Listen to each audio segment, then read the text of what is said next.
kababayan ko, binabati ko po kayong lahat sa ang mansulok ng mundo. Nagbabalik na naman po ang inyong lingkod, Magandana. And for today's video po, pag-uusapan natin ang top question ng ating mga immigration officer pag po tayo ay magta-travel o lalabas ng ating bansang Pilipinas. Pinrate down ko dito yung mga top question ng ating mga immigration officer. So, babasahin ko to sa inyo isa-isa. Ang kauna-unahang o madalas na unang tinatanong ng ating mga immigration officer ay, saan ka patungo? Saan nga ba tayo patungo? Ano nga ba ang destination natin? At ano bang gagawin natin doon? So, sasagutin lang natin yan ng direct to the point. Halimbawa, pupunta ako ng Singapore. Pupunta po ako ng Singapore kasi bibisitahin ko po yung loved ones ko doon or yung family. O, pupunta po ako ng Singapore kasi gusto ko mamasyal. Maganda yung bansang Singapore. O, pupunta ako ng Japan or Korea. Mga ganun po. Alright? Top 2 question. Kailan ang balik mo sa Pilipinas? Akibat nito ang tanong na patingin ng return ticket mo. Kasi pag tinanong ka, kailan ang balik mo sa Pilipinas? Sa ganitong date, blah blah. And then, patanungin ng immigration officer, pwede bang makita ang return ticket mo? Okay, so titingnan nila yan kung tugma dun sa sinabi mo. Yung ipapakita mong ticket at dun sa sinasabi mo kung tugma.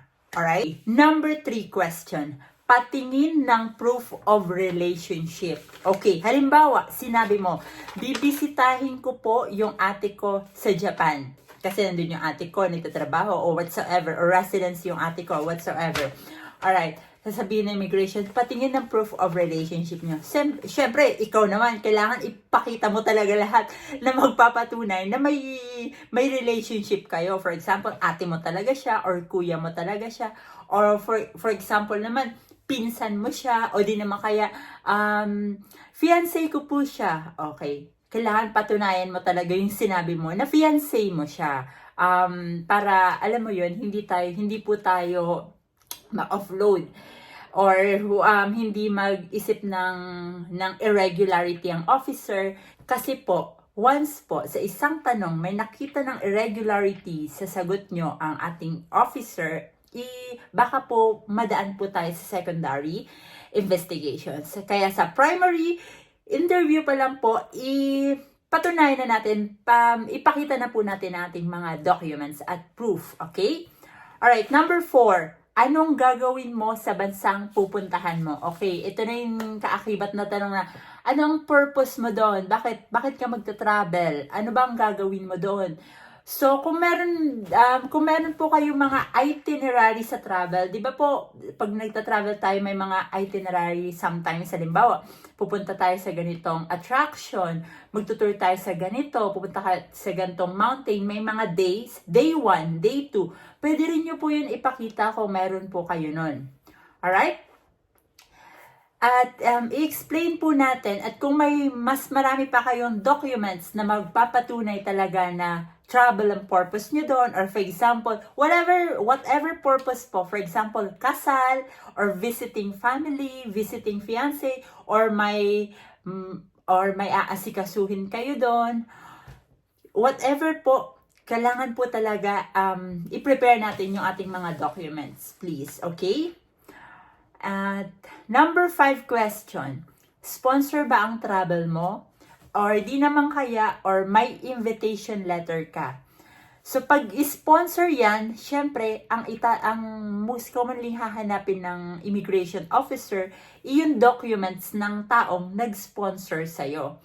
So, to prove na siya yung gagastos sa travel mo at talagang inimbitahan ka. Proof na siya talaga ang magpo-provide ng travel mo, okay? For example, bank transfer o siya talaga yung bumili ng ticket. Lahat ng expenses nakapangalan sa sponsor mo. So, pwede nyo po yun ipakita. Okay? Number 6 question. Ano ang trabaho mo sa Pilipinas or source of income? Alright, tinatanong to kasi tinitingnan nila kung meron kang commitment sa Pilipinas. Kung paano mo na po-provide yung travel mo. For example, tourism yung purpose mo outside the Philippines, titingnan nila kung may capacity ka talagang i-provide yon sa sarili mo. Okay? At tinitingnan din nila yung financial capacity mo. Kasi syempre, yung mga immigration officer natin, aside from their doing their job to avoid human trafficking, they don't want us also, our kababayan Filipinos, na maging, alam mo yon, at the middle of their tourism, makapos sila, tapos hindi na sila makakabalik sa Pilipinas, or you know what I'm saying, na may mangyaring masama or whatsoever. So yun ang purpose kaya nila tinatingnan yung financial capacity natin as a traveler. And for sure naman po, as mga kababayan ko, we will not travel po na hindi enough yung money natin. Pero to avoid lang po na maiwasan yung mga ganong incident, and of course yung human trafficking po. Alright? So, yun po. Number 8, proof of financial means or bank certificate. Okay, ito na yung kaakibat ng number 7, ano ang trabaho mo sa Pilipinas or source of income. And number 8, proof of financial means. So, ipapakita mo yan, yung mga bank statement mo, I think not less than 3 months or 4 months, yung iba 6 months, tinitingnan nila kung meron talagang perang pumapasok sa iyo monthly para ma-ensure na meron kang financial capacity mag-travel abroad. Number 9, may travel insurance ka. Travel insurance, napaka-importante nito. Huwag naman po sana, pero ina-avoid lang po natin na may mangyari sa isang traveler. Okay? Lalo-lalo na sa ating mga kababayang Pilipino. Pwede makita return ticket mo. Okay. So, pag tinanong po ng ating immigration officer, ibigay lang po natin, and make sure po alam po natin yung date, yung month, and yung year. And make sure din po yung airlines, lahat po na nakalagay dun sa return ticket, basahin po natin, and make sure po na same, exact ang naka-state doon, yung doon po sa sasabihin natin. Okay? Para po hindi po tayo pagdudahan ng ating mga immigration officer. Okay. Number 11, if alone, bakit mag-isa ka lang? Okay, bakit mag-isa ka lang? For example, magtutour ka lang mag-isa, kasi single ka or whatsoever.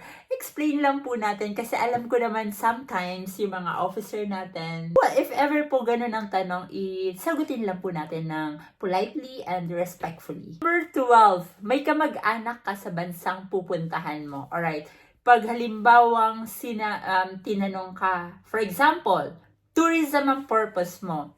Magtutour lang po kasi ako sa Japan kasi I love anime or whatsoever, blah blah blah. Tapos pag tinanong, may family ka ba doon? So, state lang po natin yung truth, tapos i-prove lang natin. Or kahit sabihin natin na pinsan, relative, second cousin, third cousin, o may kakilala ko doon, explain lang po natin sa ating mga officer. Alright, number 13, anong address ng tutuluyan mo or anong hotel accommodation?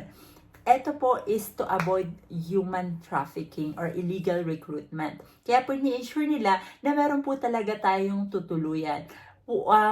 Pag po kayo invited by your relatives or family, i-state lang po natin yung address ng ating mga family sa abroad, or di naman kaya hotel booking. Okay? Naman kaya confirmed hotel booking.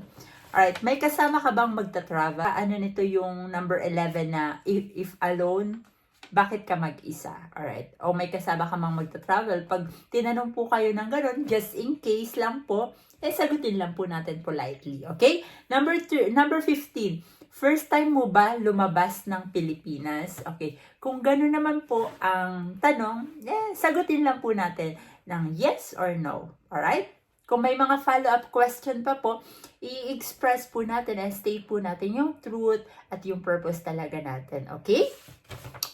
And number 16 po, kailan ang huli mong travel at saang bansa? Hindi po kayo first-time traveler, so maaaring pwede po itong itanong sa inyo. At isagutin lang po natin politely kailan ang huli mong travel. For example, last year 2020 or 2021.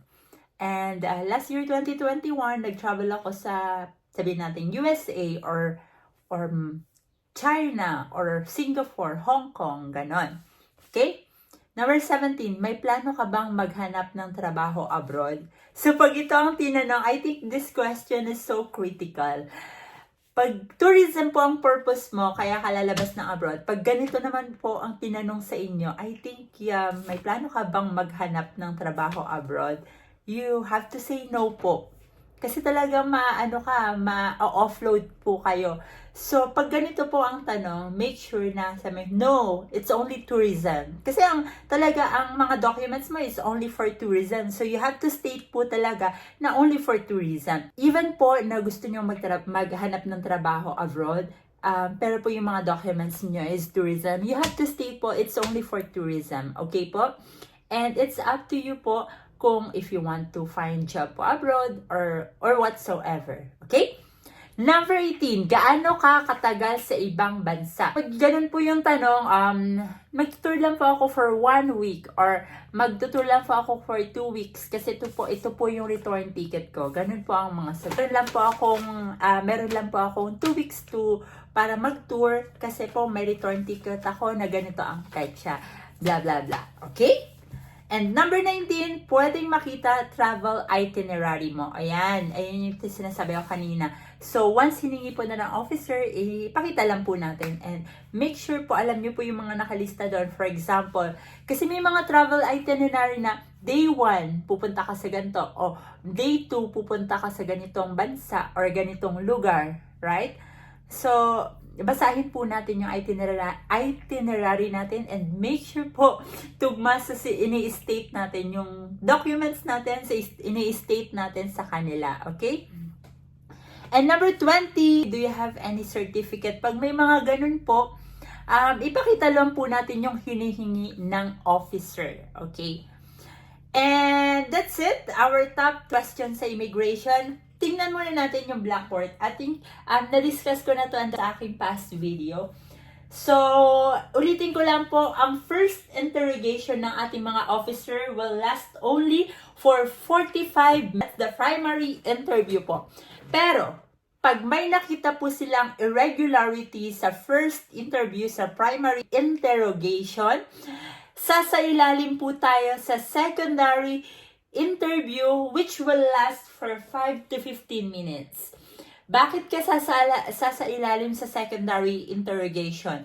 Pag sa first interview pa lang po, may nakita po ang officer na irregularity, that's the time po na sasailalim kayo sa secondary interrogation. And at dito po mangyayari ang masusing pagtatanong at mga documents. Okay. Pag-usapan natin tong nakasulat dito. Lahat pwedeng itanong. No po. Of course, no. Hindi po lahat pwedeng itanong. If you can remember po sa news, yearbook, or separate yung family, hindi po yun, wala po yun sa guidelines ng SOP ng mga immigration officer. According sa research ko and sa mga news and sa mga interview ng head ng immigration officer, they have SOP po na sinusunod. They have guidelines po. Once the immigration officer asked you as a traveler beyond their limit sa kanilang trabaho, you can approach po supervisor on duty on that time sa mga terminal, and you can ask po and express your concern, approach them, and ask them po politely, respectfully, what is the purpose of that question. Okay? If you think po na hindi na related sa travel ang tinatanong nating mga officer, you can approach them po and raise your concern if it's really related sa travel or not. Okay po? Kung sa tingin nyo po medyo off na po yung mga tanong, hindi na related sa mga travel, hindi na related sa kung ano man, outside na po siya, or too personal, pwede po tayo mag-raise ng concern. Okay po? And it's not about complaining po, it's about raising your concern and asking politely po to them why they need such question to ask you. Alright po? So yun lamang po for today's video. Sana po may makabuluhan po at may napulot po kayo kahit konti lang na impormasyon sa aking sharing video. Ako pa rin po ang inyong lingkod, Magandana. See you po sa aking next sharing video dahil sharing is caring. See you po! Paalam!